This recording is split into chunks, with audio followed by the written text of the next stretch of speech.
It's 11:15 p.m. You're staring at the ceiling, trying to sleep, but your mind is replaying a passive-aggressive email you were CC'd on 6 hours ago.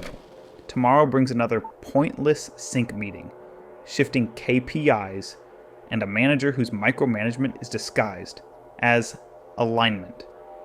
Your pulse spikes for a company that would post your job vacancy before your obituary. This isn't dedication, it's emotional extortion. But what if there was a tactical override? A way to sit in the same toxic office, read the same manipulative Slack messages, and feel absolutely nothing. That tactical override isn't found in HR wellness seminars or generic time management frameworks. The corporate system is designed to consume your emotional bandwidth. Giving it more of your energy only yields a negative ROI on your sanity. We cannot dismantle the corporate hierarchy, rewrite toxic company cultures, or delete unrealistic deadlines.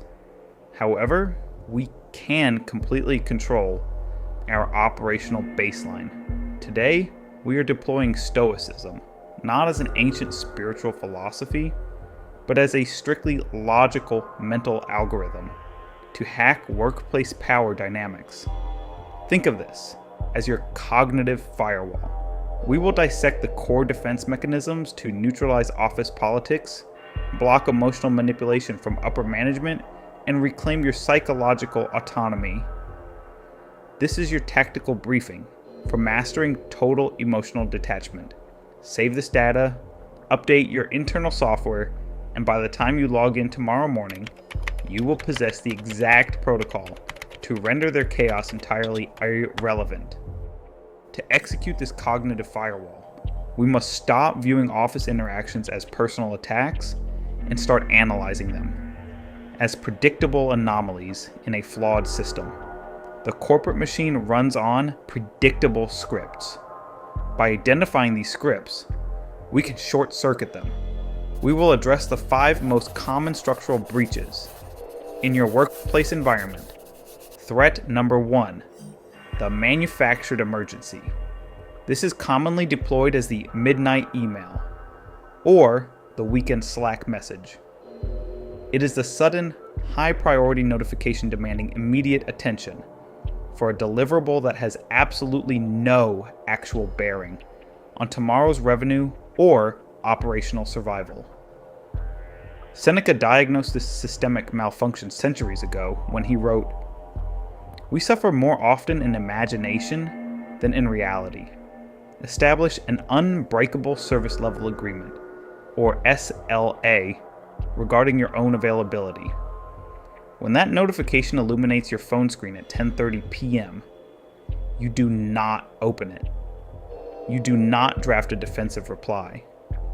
You leave it entirely unread until your designated logging in hour the following morning. When you do respond at 9 a.m., you reply with cold operational efficiency. Good morning, reviewing this data now. We'll deploy the requested updates by 11 a.m. Provide no apologies for the delay. Offer no explanations about your personal evening schedule.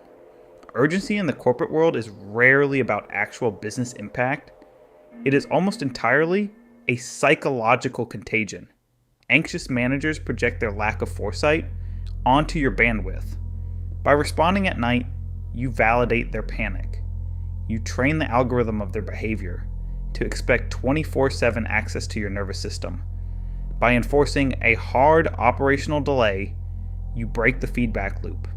You force the panic back onto them, where it belongs. Silence during off hours is a boundary that requires no justification. It protects your mental architecture from their poor time management. Threat number 2, the idea hijacker.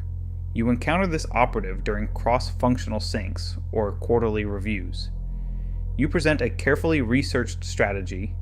It is met with silence, and 10 minutes later, a colleague repackages your exact data points as their own breakthrough idea, absorbing the validation and credit from upper management. Marcus Aurelius provided the exact countermeasure for this scenario. Ambition means tying your well-being to what other people say or do. Sanity means tying it to your own actions. Do not let your ego hijack your professionalism. Instead of throwing a visible tantrum or retreating into bitter silence, you deploy the analytical redirect. Wait for the hijacker to finish speaking, activate your microphone, and state calmly. I appreciate you highlighting the metrics I brought up earlier. To expand on the framework I just established, let's look at the implementation timeline. You reclaim ownership, not through anger, but through absolute structural dominance. Office politicians thrive on the expectation that you will either aggressively defend your ego, making you appear emotional, defensive, and uncooperative, or shrink into silence, allowing them to finalize the theft. The analytical redirect destroys both of their anticipated outcomes. By calmly agreeing and explicitly referencing your original data, you expose their plagiarism while appearing completely collaborative to the stakeholders. You remove the emotional reward of their theft and reposition yourself as the primary source of the intelligence. You do not fight for credit. You simply remind the room who built the system. Threat number 3, the endless revision loop. This is the client or upper-level manager who suffers from extreme scope creep. They continually request just one more minor tweak, or shift the project KPIs weeks after the initial brief was firmly locked. Epictetus stated plainly, "If you want to improve, be content to be thought foolish and stupid. Detach your personal identity from the deliverable entirely. Implement the protocol of documented malicious compliance. When the 5th arbitrary revision request enters your inbox, do not argue about artistic integrity, logic, or best practices. You simply reply with a calculated paper trail. Understood. Applying these new parameters will push the final delivery to Thursday at 4 p.m. and require an adjustment to the allocated budget hours. Please confirm alignment on these new metrics so I can proceed." Burnout occurs when you care more about the project's quality than the people who are actually paying for it. When you attach your self-worth to a slide deck or a spreadsheet, every vague revision feels like a personal critique of your competence. It is not. It is merely a transaction of labor. By strictly tying their arbitrary changes to operational costs, specifically deadlines and budgets, you force them to take immediate responsibility for their indecision.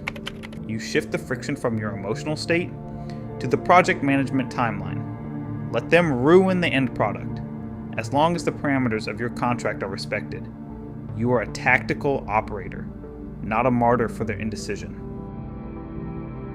Threat number 4, the hustle culture trap. This manifests as the guilt-tripping manager and the toxic "we are a family" corporate narrative. It is a psychological manipulation used by leadership to extract unpaid overtime, leveraging false camaraderie to bypass standard compensation structures and basic labor boundaries. Marcus Aurelius warned against this exact type of emotional entanglement. Let it make no difference to you whether you are cold or warm if you are doing your duty.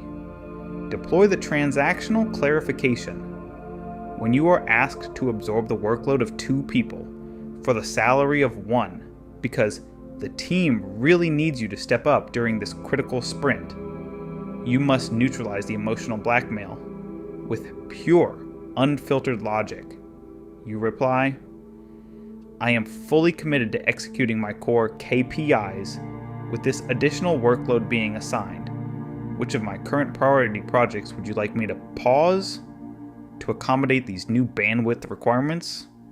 The family narrative is nothing more than a calculated human resources framework designed to make you feel guilty for operating within the actual legal parameters of your employment contract. Families do not lay you off via a pre-recorded 5-minute Zoom call to appease quarterly shareholders. By responding to highly emotional requests with dry resource allocation questions, you strip the interaction of its sentimental leverage. You force the manager back into their actual job description, managing limited resources. You refuse to subsidize the company's staffing deficit with your personal time. It is a mathematical equation of hours and output, not a test of your personal loyalty. Threat number 5. The micromanager's paranoia, the superior who demands end-of-day reports for every minor task, constantly tags you in project management software for non-issues, and creates artificial bottlenecks by insisting on personally approving every single routine email before it is dispatched. Seneca diagnosed this condition flawlessly. To be everywhere is to be nowhere.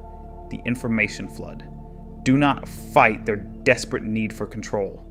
Weaponize it against them. Overwhelm their processing capacity with proactive, relentless data.